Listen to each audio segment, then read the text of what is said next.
ছট পুজোর প্রসাদ হিসাবে এই ঠেকুয়া কিন্তু বানিয়ে নেওয়া হয়। নন বেঙ্গলিদের সাথে সাথে বাঙালিরাও কিন্তু এখন এটা খেতে ভীষণই পছন্দ করেন। আর তাই এটা বাড়িতে বানানো কতটা সহজ দেখে নিন এই ভিডিওতে। আর এই ঠেকুয়া বানানোর জন্য সবার প্রথম আপনাদের নিয়ে নিতে হবে 3 কাপ আটা, তার সাথে ওই একই কাপের মেজারমেন্টে 1 কাপ সুজি, এরপর লাগবে 1 কাপ ডেসিকেটেড কোকোনাট। আপনারা চাইলে ফ্রেশ কোকোনাট বা ড্রাই কোকোনাট এখানে ব্যবহার করতে পারেন। এরপরে দিয়ে দিচ্ছি 1 কাপ পাউডার সুগার, আর তারই সাথে 2 কাপ রেগুলার সুগার। তারপর দিয়ে দেবেন সামান্য একটু নুন, তারই সাথে 1 চা চামচ ফ্লেভারের জন্য মৌরি, আর অল্প একটু কার্ডামাম পাউডার বা এলাচ গুঁড়ো। ব্যাস এবার ড্রাই ইনগ্রেডিয়েন্টসগুলোকে একবার ভালো করে মিশিয়ে নিন। আর মেশানো হয়ে গেলে ময়নের জন্য দিয়ে দিন ঘি। ব্যাস তারপরে এটাকে ভালো করে একবার মিশিয়ে নিন। যদি ময়নটা পারফেক্ট হয় তাহলে এইভাবে ডালা করলে দেখবেন আটাটা এরকম বাইন্ড হচ্ছে, তাহলে এটা এখন পারফেক্টলি রেডি। ব্যাস এবার অল্প অল্প করে জল দিয়ে একটা টাইট ডো রেডি করুন। আশা করি ডোয়ের টেক্সচারটা আপনারা নিশ্চয়ই বুঝতে পারছেন। এবার এটাকে ঢাকা দিয়ে রেখে দিন মিনিমাম 10 থেকে 15 মিনিটের জন্য।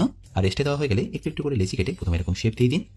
তারপর ছাঁচে অল্প একটু ঘি মাখিয়ে এইভাবে শেপ দিয়ে দিলেই আপনাদের ঠেকুয়া কিন্তু ভাজার জন্য পারফেক্টলি রেডি। তেলের হিটটাকে একদম লো করে এটাকে ভালো করে ভেজে নিন। আর একদিকটা ভাজা হয়ে গেলে পাল্টে নিয়ে অপর দিকটাই একইভাবে ভেজে নিন। আর দুদিকটাই যখন লাল লাল করে ভাজা হয়ে যাবে তুলে নিলে আপনাদের ঠেকুয়া কিন্তু পারফেক্টলি রেডি।